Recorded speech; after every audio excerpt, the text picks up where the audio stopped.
Movie की शुरुआत अंतरिक्ष में तैरते एक विशाल स्पेसशिप से होती है जो पृथ्वी से दूर एक नए ग्रह की ओर जा रहा है। इस मिशन का उद्देश्य उस ग्रह पर इंसानी कॉलोनी बसाना है। जहाज में मौजूद सारे यात्री और क्रू सदस्य हाइबरनेशन पॉड्स में गहरी नींद में हैं, जबकि जहाज ऑटो पायलट मोड पर अपनी मंजिल की तरफ बढ़ रहा है। लेकिन अचानक रास्ते में उल्कापिंडों की एक बारिश जहाज से टकरा जाती है। लगातार टक्करों की वजह से स्पेसशिप बुरी तरह क्षतिग्रस्त हो जाता है। स्थिति को संभालने के लिए जहाज का AI system emergency protocol active कर देता है और सभी हाइबरनेशन पॉड्स को लॉन्च कर देता है ताकि वे पास के किसी रहने योग्य ग्रह पर इमरजेंसी लैंडिंग कर सकें। इन्हीं पॉड्स में से एक में मौजूद है एंडी रामिरेज, जो एक माइनिंग इंजीनियर है। अचानक झटकों से उसकी नींद खुल जाती है। वह पूरी तरह घबराया हुआ है क्योंकि उसे समझ नहीं आता कि क्या हो रहा है। तभी पॉड के रोबोटिक सिस्टम उसे ऑटोमेटिकली स्पेस सूट पहनाते हैं और लैंडिंग के लिए तैयार करते हैं। जब एंडी बाहर देखता है तो उसे अपने जैसे कई पॉड्स उस अनजान ग्रह की ओर गिरते हुए दिखाई देते हैं। एंट्री के दौरान रफ्तार इतनी तेज होती है कि कुछ पॉड्स में आग भी लग जाती है। किसी तरह एंडी का पॉड बच जाता है, लेकिन वह तेजी से नीचे गिरते हुए एक पहाड़ी से टकरा जाता है। जोरदार टक्कर के बाद एंडी बेहोश हो जाता है। कुछ देर बाद जब उसे होश आता है तो वह खुद को उल्टे पड़े पॉड के अंदर पाता है। बाहर सन्नाटा है। आसपास कोई और पॉड दिखाई नहीं देता। उसका स्पेस सूट एआई, जिसका नाम लियोनार्ड है, उसे बताता है कि पॉड क्रैश में बुरी तरह डैमेज हो चुका है और उसे तुरंत बाहर निकलना होगा। एंडी गेट खोलने की कोशिश करता है, लेकिन दरवाजा जाम हो चुका है। कई कोशिशों के बाद भी जब वह नहीं खुलता तो एंडी कांच तोड़ने की कोशिश करता है। कांच बेहद मजबूत है। वह अपनी इमरजेंसी किट चेक करता है, लेकिन उसमें सीमित टूल्स हैं क्योंकि वह सिर्फ एक माइनिंग इंजीनियर है, कोई सोल्जर या स्पेशलिस्ट नहीं। आखिरकार वह फायर एक्सटिंग्विशर की मदद से कांच तोड़ देता है, लेकिन जैसे ही वह बाहर निकलने की कोशिश करता है, पॉड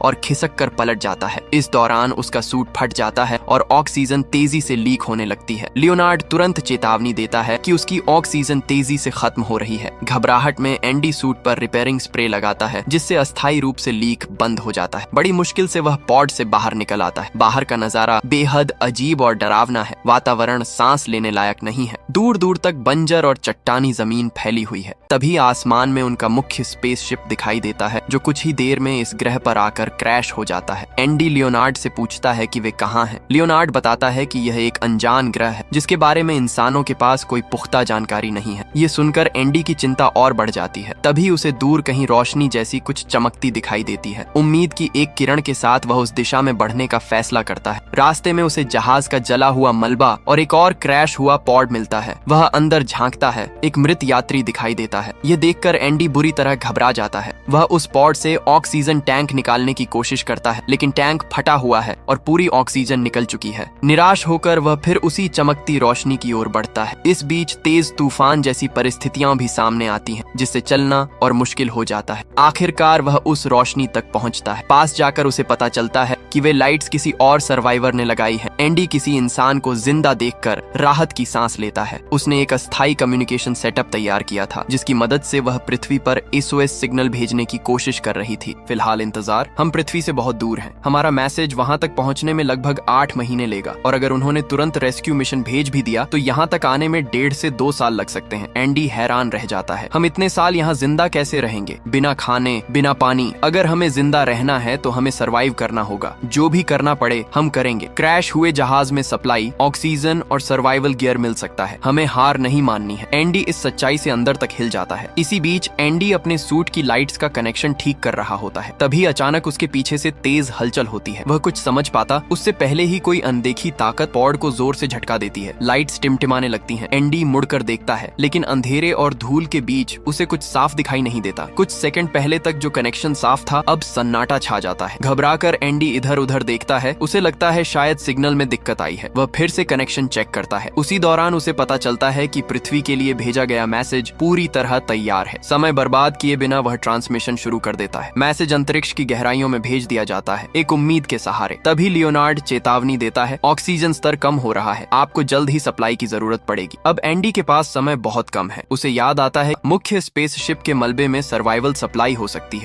बेचैनी और डर के बावजूद उसे आगे बढ़ना ही होगा। वह फ्लेयर्स और कुछ उपकरण अपने साथ लेता है और जहाज के मलबे की ओर निकल पड़ता है। रास्ते में वह बाकी सर्वाइवर्स से संपर्क करने की कोशिश करता है, लेकिन हर चैनल पर सन्नाटा है, कोई जवाब नहीं। हताश होकर वह चिल्ला उठता है। इस अनजान खामोश ग्रह पर उसकी आवाज गूंजकर वापस लौट आती है और तभी उसके कम्युनिकेशन सिस्टम में हल्की सी आवाज सुनाई देती है, एक कमजोर लेकिन जिंदा आवाज। हेलो, क्या कोई मुझे सुन सकता है एंडी की सांस रुक जाती है। ये नाओमी थी। नाओमी की आवाज कांप रही थी। वह एंडी से कहती है, मुझे मदद की जरूरत है। मेरा पैर पॉड के मलबे में बुरी तरह फंसा हुआ है। मैं बाहर नहीं निकल पा रही। वह पूरी तरह अपने पॉड के अंदर कैद थी। दर्द और डर उसकी आवाज में साफ महसूस हो रहा था। प्लीज यहाँ आकर मेरी मदद करो, मैं अकेले नहीं निकल सकती। एंडी एक पल के लिए चुप हो जाता है। उसके मन में डर, जिम्मेदारी और असमंजस सब एक साथ उमड़ पड़ते हैं। नाओमी अपनी लोकेशन ट्रांसमिट करती है, लेकिन तभी लियोनार्ड चेतावनी देता है, ऑक्सीजन स्तर अत्यंत कम है। वर्तमान सप्लाई में उस लोकेशन तक पहुंचना जोखिम भरा है। लियोनार्ड सुझाव देता है कि एंडी पहले मुख्य जहाज के मलबे की ओर जाए, जहां उसे अतिरिक्त ऑक्सीजन और संसाधन मिल सकते हैं। एंडी भारी मन से नाओमी से कहता है, मेरे पास बहुत कम ऑक्सीजन है। अगर मैं अभी तुम्हारे पास आया तो शायद तुम्हें तो बचा लूं, लेकिन खुद जिंदा नहीं बच पाऊंगा। नाओमी हिम्मत नहीं हारती। वह तुरंत कहती है, मेरे पॉड में अतिरिक्त ऑक्सीजन टैंक है, तुम यहाँ तक पहुँच जाओ, फिर हम दोनों बच सकते हैं। प्लीज कोशिश करो। कुछ सेकंड की चुप्पी के बाद एंडी फैसला कर लेता है। वह उसकी लोकेशन की तरफ बढ़ना शुरू करता है। अब ग्रह पर अंधेरा फैल चुका है। चारों तरफ ठंडी हवाएं चल रही हैं। एंडी नाओमी से लगातार बात करते हुए आगे बढ़ रहा है ताकि दोनों का हौसला बना रहे, लेकिन चलते चलते एंडी को अजीब सा एहसास होने लगता है, जैसे कोई उसे देख रहा हो। वह तुरंत लियोनार्ड से आसपास स्कैन करने को कहता है। लियोनार्ड जवाब देता है, मेरे पास एडवांस्ड बायोलॉजिकल स्कैनिंग फीचर उपलब्ध नहीं है। नाओमी हल्के कटाक्ष में कहती है, कंपनी ने पैसे बचाने के लिए पुराना एआई इंस्टॉल किया है। उन्हें हमारी जान से ज्यादा बजट की चिंता थी। एंडी खुद को समझाता है कि शायद यह उसका वहम है, लेकिन कुछ कदम आगे बढ़ते ही उसे जमीन पर छोटे छोटे गोल छेद दिखाई देते हैं। जिज्ञासा में वह उनका पीछा करता है और अचानक एक बड़े गड्ढे के किनारे पहुंच जाता है। गड्ढे के अंदर अजीब सी जालीदार संरचनाएं थीं, जैसे किसी विशाल मकड़ी का जाल। एंडी के रोंगटे खड़े हो जाते हैं। वह धीरे से पीछे हटता है और नाओमी से कहता है, मुझे लगता है यहाँ कोई स्पाइडर जैसा एलियन हो सकता है। नाओमी उसे कहीं रुकने से मना करती है, चलते रहो, मत रुको। लेकिन अब अजीब आवाजें भी सुनाई देने लगती हैं। जमीन के नीचे से चारों ओर से हर तरफ जाली जैसी संरचनाएं फैली हुई हैं। अचानक उसके सामने से कुछ तेजी से भागता है। एंडी तुरंत अपनी सूट लाइट्स बंद कर देता है और चट्टानों के पीछे छुप जाता है। उसी समय नाओमी घबराई हुई आवाज में कहती है, मैं अपने सिस्टम में कुछ ट्रैकर्स देख पा रही हूँ। हमारी टीम के सदस्यों के ट्रैकर्स तुम्हारी ओर बढ़ रहे हैं। वह उनके सूट में लगे ट्रैकिंग चिप्स के जरिए लोकेशन देख पा रही थी। वे तुम्हारे बहुत पास हैं, लेकिन वे कोई रिस्पॉन्स नहीं दे रहे। एंडी को कुछ दिखाई नहीं दे रहा था। वह लियोनार्ड को उन ट्रैकर्स से लिंक करने को कहता है। लिंक होते ही पता चलता है कि वे सिग्नल उसके 100 मीटर के अंदर है। तभी नाओमी की आवाज अचानक बदल जाती है, भागो एंडी, वे जिंदा नहीं है। मतलब साफ था वहाँ टीम के लोग नहीं, कुछ और था जो उनके सूट पहने हुए था। लेकिन डर के साथ साथ जिज्ञासा भी एंडी के अंदर जाग चुकी थी। वह अपनी फ्लेयर गन निकालता है और आसमान की ओर फायर करता है। लाल रोशनी पूरे इलाके को चमका देती है और उसी रोशनी में वह चीज दिखाई देती है, एक भयानक विशाल एलियन क्रिएचर, लंबे पैरों वाला, मकड़ी जैसा शरीर और इंसानी सूट के फटे हुए टुकड़े उसके जाल में फंसे हुए। एंडी की सांस अटक जाती है। उसे समझ आ जाता है यह प्राणी उनकी टीम के सदस्यों को मार चुका है और शायद खा भी चुका है। अगले ही पल वह पूरी ताकत से भागने लगता है। क्रिएचर भी बिजली की रफ्तार से उसका पीछा करता है। भागते भागते एंडी एक संकरी दरार में गिर जाता है। वह सोचता है कि शायद वह बच गया, लेकिन वह एलियन ऊपर से दरार में झांकता है और अपने लंबे पैरों से हमला करने की कोशिश करता है। एंडी किसी तरह खुद को छुड़ाकर फिर भागता है और अचानक पैर फिसलने से पहाड़ी से नीचे लुढ़क जाता है। वह सीधा बर्फ से ढकी ढलान पर गिरता है। बर्फ होने की वजह से उसकी जान तो बच जाती है, लेकिन वह बुरी तरह हिल चुका है। कुछ देर बाद जब वह संभलता है तो महसूस करता है फिलहाल उस एलियन से उसका पीछा छूट चुका है। पहाड़ी से गिरने के बाद अचानक लियोनार्ड की चेतावनी गूंजती है, ऑक्सीजन लीक डिटेक्टेड। एंडी तुरंत अपने सूट को चेक करता है। गिरने की वजह से उसके स्पेस सूट में फिर से कट लग गया था। ऑक्सीजन तेजी से बाहर निकल रही थी। घबराहट में वह अपना आखिरी रिपेयर स्प्रे इस्तेमाल करता है और किसी तरह सूट को सील कर देता है, लेकिन अब स्प्रे खत्म हो चुका था। मतलब साफ था, अगली बार सूट फटा तो बचने का कोई रास्ता नहीं। नाओमी चिंतित होकर पूछती है, क्या हुआ? एंडी उसे पूरे एलियन हमले के बारे में बताता है, जाले, मरे हुए लोग और वो भयानक प्राणी। जैसे ही वह बात खत्म करता है, अचानक कम्युनिकेशन चैनल पर एक और आवाज जुड़ती है, एंडी मेरी मदद करो। ये ड्वेन की आवाज थी। एंडी चौंक जाता है क्योंकि उसने खुद अपनी आंखों से ड्वेन को मारे जाते देखा था, लेकिन आवाज साफ थी और ड्वेन मदद के लिए चिल्ला रहा था। वह कह रहा था कि वह क्रिएचर से लड़ रहा है और उसे तुरंत मदद चाहिए। नाओमी भी सिग्नल देख पा रही थी। ट्रैकर के अनुसार ड्वेन की लोकेशन एंडी से ज्यादा दूर नहीं थी। एंडी हिचकिचाता है, डर अब भी उसके अंदर जिंदा है। मैं वापस नहीं जाऊंगा, मैंने देखा है वो क्या कर सकते हैं। नाओमी उसे समझाती है, अगर ड्वेन जिंदा है तो उसके पास अतिरिक्त ऑक्सीजन हो सकती है, तुम्हें उसकी जरूरत है। ऑक्सीजन की मजबूरी आखिरकार एंडी को मानने पर मजबूर कर देती है, लेकिन गिरने से उसका जीपीएस खराब हो चुका था। अब नाओमी अपने सिस्टम के जरिए उसे रास्ता गाइड करती है। एंडी धीरे धीरे उस लोकेशन की तरफ बढ़ता है। अचानक अंधेरे में एक फ्लेयर जलती है। लाल रोशनी के बीच ड्वेन खड़ा दिखाई देता है, घायल लेकिन जिंदा। एंडी उसे देखते ही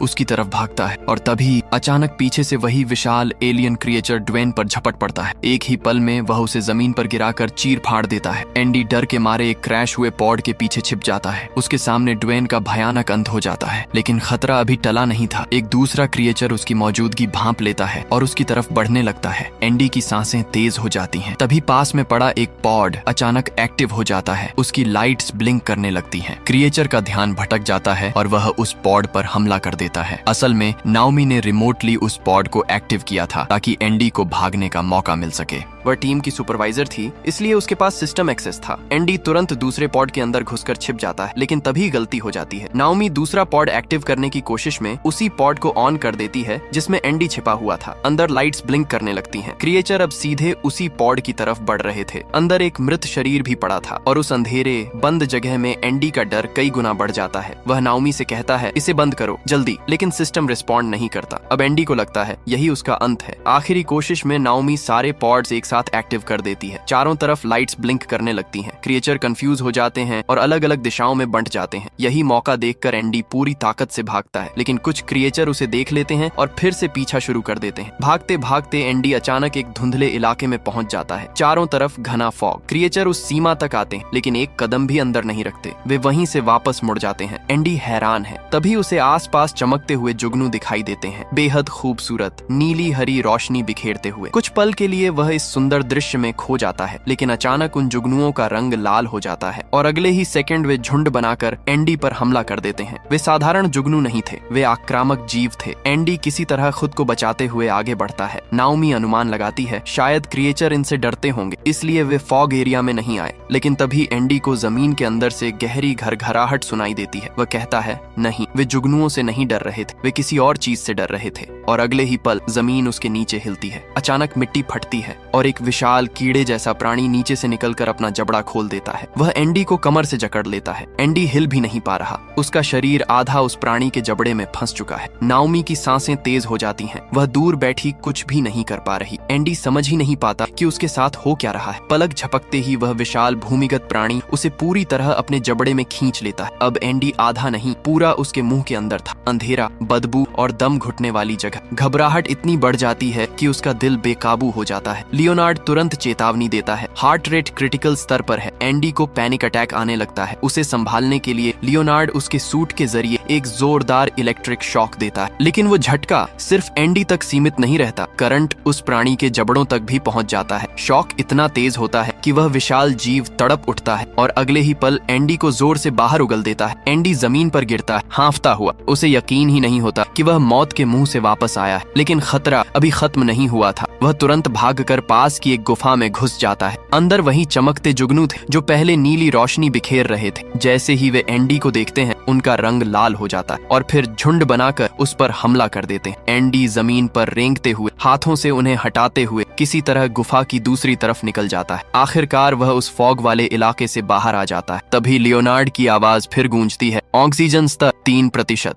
इतनी कम ऑक्सीजन में वह नाओमी तक नहीं पहुंच सकता। लियोनार्ड सलाह देता है कि वह पास के मुख्य जहाज के मलबे की ओर जाए। नाओमी भी कहती है, पहले खुद को बचाओ, लेकिन एंडी मना कर देता है। उसे पता है क्रिएचर लगातार पॉड्स पर हमला कर रहे हैं। अगर उसने देर की तो नाओमी नहीं बचेगी। वह अपनी बची खुची ताकत जुटाकर उसकी ओर दौड़ पड़ता है। रास्ते में उसकी ऑक्सीजन पूरी तरह खत्म हो जाती है। अब वह सिर्फ सूट में बची थोड़ी सी प्रेशर सपोर्ट के भरोसे भाग रहा है। उसकी सांसें टूटने लगती हैं, नजर धुंधली पड़ने लगती है, लेकिन आखिरकार वह नाओमी के पॉड तक पहुंच जाता है। नाओमी तुरंत पॉड का दरवाजा खोलती है और उसके लिए अतिरिक्त ऑक्सीजन टैंक बाहर बढ़ा देती है। एंडी जैसे ही नया टैंक कनेक्ट करता है, उसे फिर से हवा मिलती है। वह राहत की लंबी सांस लेता है। अब बारी है नाओमी को बाहर निकालने की। उसका पैर मलबे में बुरी तरह फंसा हुआ था। एंडी पूरी ताकत लगाता है, लेकिन पैर हिलता तक नहीं। आखिरकार वह नाओमी की इमरजेंसी किट चेक करता है। उसमें प्रोफेशनल टूल्स थे जो उसे कभी दिए ही नहीं गए थे। दोनों राहत की सांस लेते हैं, लेकिन तभी उनकी नजर फर्श पर पड़े खून के निशानों पर जाती है। ऐसा लग रहा था कि किसी लाश को घसीट कर ले जाया गया हो। डर के बावजूद वे उन निशानों का पीछा करते हैं। आगे जाकर उन्हें इंसानी शरीर के टुकड़े और जाली दिखाई देती है। उन्हें समझ आ जाता है कि खतरा अभी खत्म नहीं हुआ। तभी एक क्रीचर वहां आ जाता है। दोनों तुरंत अपनी लाइट्स बंद कर छुप जाते हैं। क्रीचर आकर अपने पेट से इंसानी हड्डियां और हेलमेट बाहर निकालता है। उनमें से एक हेलमेट ड्वेन का था। ये देखकर दोनों कांप उठते हैं। कुछ देर बाद वह क्रीचर वहां से चला जाता है। मौका देखकर दोनों पीछे हटने लगते हैं। तभी एक और क्रीचर वहां आ जाता है। वह उन्हें तुरंत नहीं देखता, इसलिए वे चुपचाप पीछे हटते हैं। लेकिन एंडी से हल्की सी आवाज हो जाती है। क्रीचर उन्हें देख लेता है। दोनों भागकर पास के एक एयरलॉक में घुस जाते हैं और गेट लॉक कर देते हैं। बाहर क्रीचर गेट को तोड़ने लगता है। एंडी दूसरी तरफ वाले कार्गो बे के गेट को खोलने की कोशिश करता है, लेकिन नाओमी कहती है, हम फंस चुके हैं, ये गेट अंदर से नहीं खुलेगा, इसका कंट्रोल बाहर है, वहीं जहां वह क्रीचर खड़ा है। अब वे सचमुच फंस चुके थे। क्रीचर गेट को लगभग तोड़ ही देता है। दोनों समझ जाते हैं कि अब बचने का कोई रास्ता नहीं। वे बैठ जाते हैं, मौत का इंतजार करते हुए। इस आखिरी पल में एंडी अपनी फैमिली को याद करने लगता है। वह बताता है कि उसकी फैमिली कार एक्सीडेंट में मारी गई थी और वह खुद को उसका जिम्मेदार मानता है क्योंकि वह गाड़ी चला रहा था। नाओमी उसे कहती है, खुद को दोष देना बंद करो। अगर मैं आज जिंदा हूँ तो सिर्फ तुम्हारी वजह से। तुम एक अच्छे इंसान हो। दोनों भावुक होकर एक दूसरे को गले लगाते हैं, अलविदा कहते हैं। उसी समय नाओमी की नजर एंडी के सूट पर पड़ती है। उस पर जुगनुओं का एक छोटा झुंड चिपका हुआ था जो शायद गुफा से निकलते समय उसके साथ चिपक गया था। और तभी क्रीचर गेट तोड़कर अंदर घुस आता है। नाओमी बिना समय गंवाए एंडी के सूट से वे जुगनू पकड़कर उस क्रीचर के ऊपर फेंक देती है। जैसे ही नाओमी जुगनुओं का झुंड उस क्रीचर पर फेंकती है, वे तुरंत लाल होकर उस पर हमला करने लगते हैं। क्रीचर तड़पने लगता है और कुछ पल के लिए उसका ध्यान भटक जाता है। इसी मौके का फायदा उठाकर एंडी और नाओमी बाहर निकलते हैं और उस बटन को दबा देते हैं जिससे कार्गो बे का गेट खुल जाता है। दोनों तेजी से कार्गो बे की ओर भागते हैं, लेकिन वे आगे नहीं बढ़ पाते। वे ऊंचाई पर थे और नीचे कार्गो बे का हिस्सा था। पीछे से क्रीचर फिर संभल कर उनकी ओर आने लगता है। एंडी गेट बंद करने की कोशिश करता है ताकि क्रीचर अंदर न आ सके, लेकिन किसी वजह से गेट बंद नहीं होता। अगले ही पल वे दोनों और वह क्रीचर साथ में नीचे गिर जाते हैं। अब वह क्रीचर उनके ठीक सामने खड़ा था। उसी समय एंडी की नजर नाओमी के गिरे हुए सूट रिपेयरिंग स्प्रे पर पड़ती है। वह तुरंत उसे उठाकर क्रीचर के मुंह पर फेंक देता है। स्प्रे चिपकने वाला था और उसका जबड़ा कुछ पल के लिए सील हो जाता है। इसी का फायदा उठाकर दोनों फिर भागते हैं, लेकिन क्रीचर खुद को छुड़ाकर दोबारा उनके पीछे आ जाता है। भागते भागते एक जगह दोनों गिर जाते हैं। स्थिति बेहद खराब थी। तब नाओमी एंडी से कहती है, हमें इसे मारना ही होगा। मैं इसका ध्यान भटकाती हूँ, तुम इसे खत्म करने का तरीका ढूंढो। एंडी आसपास देखता है और उसे कुछ पॉड्स दिखाई देते हैं जो अब भी सही सलामत थे। उसके दिमाग में एक योजना बनती है। वह ऊपर चढ़कर सबसे ऊंचे पॉड तक पहुंचता है। उसका प्लान था उस पॉड को क्रीचर पर क्रैश करके उसे मार देना। वह नाओमी को अपना प्लान बताता है। इस बीच नाओमी क्रीचर से बचते हुए भाग रही थी। वह एंडी से कहती है कि कार्गो बे की सारी लाइट्स बंद कर दे क्योंकि क्रीचर अंधेरे में ठीक से नहीं देख पाता। अचानक क्रीचर नाओमी पर वार करता है और उसकी ओर बढ़ने लगता है। उसी समय एंडी सारी लाइट्स ऑफ कर देता है। अंधेरा छा जाता है। क्रीचर ठीक से देख नहीं पा रहा था, लेकिन फिर भी नाओमी की दिशा में बढ़ रहा था। नाओमी की नजर ऊपर रखे एक टूटे हुए बॉक्स पर पड़ती है। वह जल्दी से उसमें घुस जाती है और बाल बाल बचती है। उधर एंडी पॉड को स्टार्ट करने की कोशिश करता है, लेकिन पावर कट की वजह से वह चालू नहीं होता। वह पावर सिस्टम को दोबारा चालू करने का सोचता है, लेकिन लियोनार्ड बताता है कि इसमें 15 मिनट लग सकते हैं और उनके पास इतना समय नहीं था। तब सुझाव आता है, सूट की बैटरी से पॉड को डायरेक्ट पावर दी जा सकती है, लेकिन इसके लिए एंडी को पॉड के अंदर बैठना होगा। मतलब साफ था, उसे उसी पॉड में बैठकर उसे क्रीचर पर क्रैश करना होगा और इसमें उसकी जान भी जा सकती थी। एंडी बिना झिझक मान जाता है। वह पॉड के अंदर बैठता है, अपना सूट सिस्टम से कनेक्ट करता है। पॉड लॉन्च के लिए तैयार हो जाता है। उधर नाओमी ऊपर की लाइट्स ऑन करके क्रीचर को अपनी ओर खींचती है ताकि एंडी सही निशाना लगा सके। सही मौका देखते ही एंडी पॉड लॉन्च कर देता है। लॉन्च के उसी पल उसे अपनी फैमिली की याद आती है। वह कार एक्सीडेंट जिसमें उसने उन्हें खो दिया था। अगले ही सेकंड पॉड तेज रफ्तार से जाकर सीधे उस क्रीचर से टकराता है। भयानक धमाका होता है। क्रीचर वहीं खत्म हो जाता है। नाओमी दूर जाकर गिरती है। कुछ पल बाद वह उठती है और दौड़कर उस जगह पहुंचती है जहां पॉड क्रैश हुआ था। एंडी अब भी पॉड के अंदर था। वह उसे हिलाती है, लेकिन वह आंखें नहीं खोलता। नाओमी टूट जाती है। उसकी आंखों से आंसू बहने लगते हैं, लेकिन तभी एंडी धीरे धीरे अपनी आंखें खोलता है। वह सिर्फ बेहोश हुआ था। उसे जिंदा देखकर नाओमी की आंखों में राहत और खुशी दोनों आ जाती है। कुछ देर बाद वे दोनों जहाज के बाहर खड़े होते हैं। अब सुबह हो चुकी थी। एंडी कहता है, मैंने ड्वेन की बनाई मशीन से धरती पर मैसेज भेज दिया था। कुछ सालों में रेस्क्यू टीम यहाँ पहुंच जाएगी। तब तक हमें यहीं सरवाइव करना होगा। दोनों एक दूसरे को देखते हैं, थके हुए लेकिन जिंदा। और इसी उम्मीद भरे सीन के साथ मूवी खत्म होती है। अगर आपको यह मूवी पसंद आई हो तो वीडियो को लाइक करें, चैनल को सब्सक्राइब करें और कमेंट में जरूर बताएं कि आपको यह कहानी कैसी लगी। हम मिलेंगे अगली किसी इंटरेस्टिंग मूवी के साथ। तब तक के लिए बाय बाय।